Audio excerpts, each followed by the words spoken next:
High, আমি সুমন, আর এটা Poco X5 Pro, really আ beast, really আ upgrade.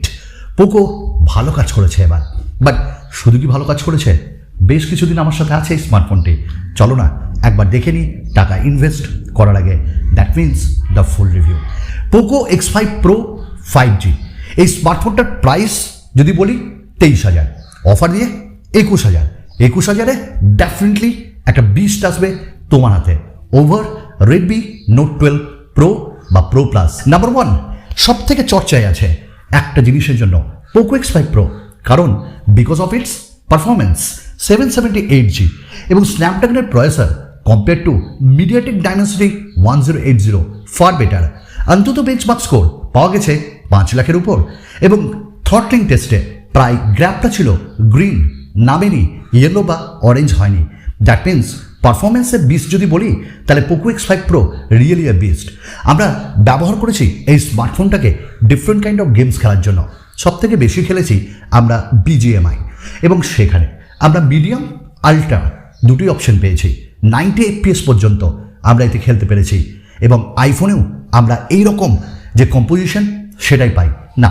তার মানে এটা আইফোন না, বাট ধারে কাছে গেছে এই দামে এই পারফরমেন্স। কোনো ল্যাগ নেই, কোনো স্ট্যাটারও নেই এবং কোনো জিটারিংও আমরা দেখিনি। That means truly a best performance smartphone এটা।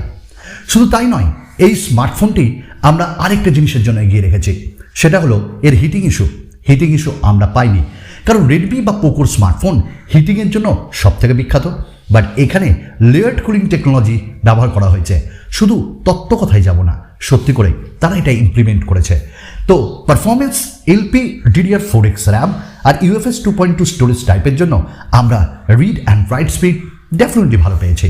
তো ডিফারেন্ট কাইন্ড অফ অপটিমাইজেশন থেকে সব দিক থেকে আমরা এটাকে আগিয়ে রেখেছি। স্ন্যাপড্রাগন 778G ডেফিনেটলি আর ট্রু পারফরমেন্স কিলার। আর ডিফারেন্ট কাইন্ড অফ অ্যাপসের জন্য যত হেভি ইউজ করো, তোমায় বা আমায় কখনোই দুঃখ দেয়নি। আচ্ছা, ডিসপ্লে ডেফিনেটলি ডিসপ্লে বিষ্ট বলতে পারি আমরা এই স্মার্টফোনটিকে, কারণ এই দামে কোনো স্মার্টফোন আজ পর্যন্ত ডলবি ভিশন প্রোভাইড করেনি, যা আমাদের এটি প্রোভাইড করেছে। অর্থাৎ 21,000-এর মধ্যে আমরা ডলবি ভিশন পাচ্ছি, 21,000-এর মধ্যে আমরা 120 হার্টজের রিফ্রেশ রেট পাচ্ছি। 6.67 ইঞ্চেসের ডিসপ্লেতে মুভি বলি বা যে কোনো OTT প্ল্যাটফর্ম যে কোনো কিছু দেখেছি, অসাধারণ আনন্দ পেয়েছে। এবং কর্নিং গোরিলা গ্লাস 5-এর প্রোটেকশনের জন্য এতে কোনো স্ক্র্যাচ আসেনি। বাই দ্য ওয়ে, পোকো এখানে ভালোবেসে একটা ফ্রেম প্রোভাইড করেছে, মানে একটা প্লাস্টিকের যে পান্নি বলি না আমরা, সেটা লাগিয়ে দিয়েছে। ডেফিনেটলি একটা ট্রু আপগ্রেড। ডিসপ্লের ক্ষেত্রে 120 হার্টজ থেকে 30 হার্টজ পর্যন্ত আমরা যেতে দেখেছি এবং ডিসপ্লেতে কোনো ল্যাগ নেই। এবং একটা কথাই বলবো যে UI সেখানে কোনো ল্যাগ আমরা দেখতে পাইনি এবং বিভিন্ন অ্যাপগুলো সুন্দরভাবে অ্যানিমেশন আমাদের প্রোভাইড করছে। তো তার জন্য আমরা বলবো ডেফিনেটলি ডিসপ্লে ভালো। 900 নিটসের পিক ব্রাইটনেস, তার জন্য আউটডোরে গিয়ে আমাদের মনে হয়েছিল বোধহয় আউটডোর ভিজিবিলিটি ভালো হবে না, আমরা ভুলছিলাম। আউটডোর ভিজিবিলিটি ডেফিনেটলি ভালো। ইউটিউবে ভিডিওস দেখেছি HDR10-এর সাপোর্ট পেয়েছি, ইভেন নেটফ্লিক্সেও HDR10-এর সাপোর্ট পেয়েছি। আর সঙ্গে এর যে বেজেলস ওটা একদম মিনিমাল এবং চারিদিক থেকে 7 ট্রেক। তো একটাই কথা বলবো, ডিসপ্লেতে রাজা পোকো X5 Pro, ভাই বাজা। আমরা সাউন্ড কোয়ালিটিতে সত্যি করে অবাক হয়েছি, তবে আমাদের একটা ছোট্ট আপসেট ব্যাপার আছে, সেটা হলো বেস এখানটা একটু পছন্দ হয়নি, বেসটা আরেকটু হতে পারত, বাট লাউডনেসে কোনো কমি নেই। আর এইখানটায় একটু ভাইব্রেট হবে, কারণ এটার যে পলিকার্বনেট। তো Dolby surround sound, Dolby vision দুটোর আলটিমেট পাওয়ার বা বন্ধুত্ব এই স্মার্টফোনটিকে আলাদা জায়গায় নিয়ে গেছে। ভুলে কি করে আজকের ডেটে অন্যান্য ব্র্যান্ডগুলো 3.5mm জ্যাক দিচ্ছে না, এরা প্রোভাইড করেছে। আর তার জন্য বলবো ডেফিনেটলি কৃতজ্ঞতা জানাই বা স্বীকার করব পোকোর কাছে। সাউন্ড কোয়ালিটিও অবভিয়াসলি ভালো। আমরা যখন হালকা করে বিল্ড কোয়ালিটিতে গেছি তখন অনেকের মুখে শুনতে পেয়েছি যে এর বিল্ড কোয়ালিটি বলে অতটা ভালো না। অনেকেই বলছে কারণ একটাই, কারণ হলো এতে পলিকার্বনেট দেওয়া আছে, আর অনেকের ভিডিওতে দেখা যাচ্ছে এটা ভেঙে চুরে একাকার। একটাই কথা বলবো, স্মার্টফোন যে কোনো যতই শক্ত হোক ভেঙে যাবেই যাবে। আমরা হ্যান্ডেল উইথ কেয়ার ইউজ করব, নট ডিস্ট্রয়ের জন্য আমরা ফোন কিনি না। তাই এখানে পলিকার্বনেট দেওয়া আছে, ডেফিনেটলি এটা ট্রু। চারিদিকের যে ফ্রেম সেটাও অবশ্যই পলিকার্বনেটের, বাট এই পলিকার্বনেটটা আমার একটু ভালো মনে হয়েছে, কারণ কোয়ালিটি ভালো এবং ম্যাট ফিনিশে তারা প্রোভাইড করেছে। ইয়েলো অ্যান্ড ব্ল্যাকের অ্যাকসেন্ট ডেফিনেটলি ভালো। পাওয়ার বাটনটা অনেকবার টিপেছি, শুধু ফিঙ্গারপ্রিন্ট স্ক্যানারের জন্য না, ও শুধু ওইটার থেকেও বেশি ভালো লেগেছে যেটা দেখতে সুন্দর লাগছে।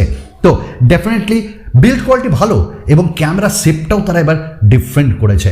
তবে হ্যাঁ, ওই পোকোর সিগনেচার বড় করে পোকো, ওটা অতটা ভালো লাগেনি।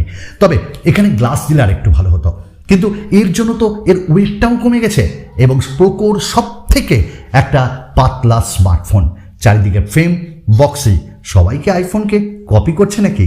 তো আইপি যে রেটিংগুলো পেয়েছি তাতে হালকা জলের ছিটে ফোটাতে কিচ্ছু হবে না। ওয়েল, আমরা যে এই স্মার্টফোনটাই আরেকটা ভালো পেয়েছি সেটা হলো আয়ার ব্লাস্টার, যার জন্য আমরা ডিফারেন্ট কাইন্ড অফ যখন অ্যাক্সেস করেছি সেগুলো চলেছে, মানে এসি বা ফ্যান বা টিভি। আচ্ছা, এবার কথা বলে নিই একটু হালকা করে। এর যে সব থেকে ভালো জিনিস সেটা হলো ব্যাটারি, 5000 mAh ব্যাটারি, যা আমায় দিয়েছে 2 দিনের ব্যাটারি ব্যাকআপ। তবে অনেকেই ইউজ অত হেভিলি করে না, তাদের জন্য 3 দিন বা 2.5 দিন। তবে 67 ওয়াটের ফাস্ট চার্জার অসাধারণভাবে তোমায় ইমপ্রেস করবে, 1 ঘন্টার মধ্যে ফুল চার্জ করে দেবে। আর ব্যাটারি পারফরমেন্স নিয়ে কোনো ঘাবড়াতে হবে না। তবে ওই যে MIUI 14 এইটাতে নিউ কিছু দেওয়া হয়নি, মানে ওই জিনিসটা নতুন লাগবে শুনতে, কিন্তু ফিচার্স সবই এক। খারাপ লেগেছে কেন? অ্যান্ড্রয়েড 12 আজকের ডেটেও অ্যান্ড্রয়েড 13 প্রোভাইড করা উচিত ছিল।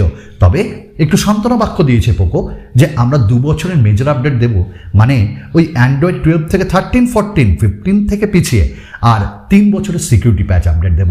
অসাধারণভাবে আমি অবাক হয়েছি, এবার তেমন বেশি ব্লোটওয়্যার তারা দেয়নি, আর জিলি যেগুলো দিয়েছে ওগুলা ইনস্টল না করে আনইনস্টল হয়ে যাচ্ছে। আর হ্যাঁ, অ্যাডভার্টাইজমেন্টও অত নাই, তবে তোমাকে তার জন্য প্রিকশন নিতে হবে। হ্যাঁ, আরেকটা কথা তোমাদের সঙ্গে বলি যে MIUI-এর এবারকার পারফরমেন্স অপটিমাইজেশন অসাধারণ। ফিঙ্গারপ্রিন্ট স্ক্যানার সত্যি করেই ফাস্ট এবং ফেস আনলক কথাই হবে না।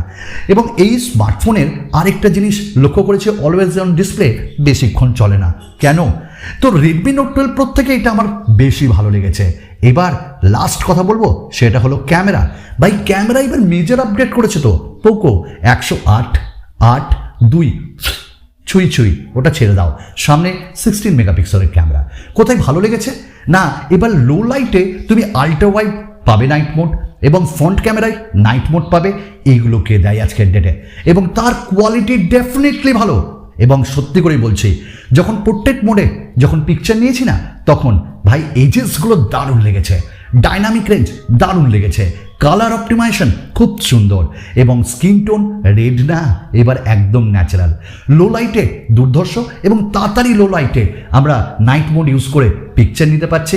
ভিডিও কোয়ালিটিতেও অসাধারণ, আল্ট্রা ওয়াইড দুর্দান্ত। আল্ট্রা ওয়াইডে হ্যাঁ, কালার শিফটিং অতটা হয়নি, এবং এখানেই বলবো স্ন্যাপড্রাগন 778Gর পাওয়ার এটাকেই বলে। এবং এর যে আরেকটা জিনিস ফ্রন্ট ক্যামেরা, সেটাও ভালো লেগেছে।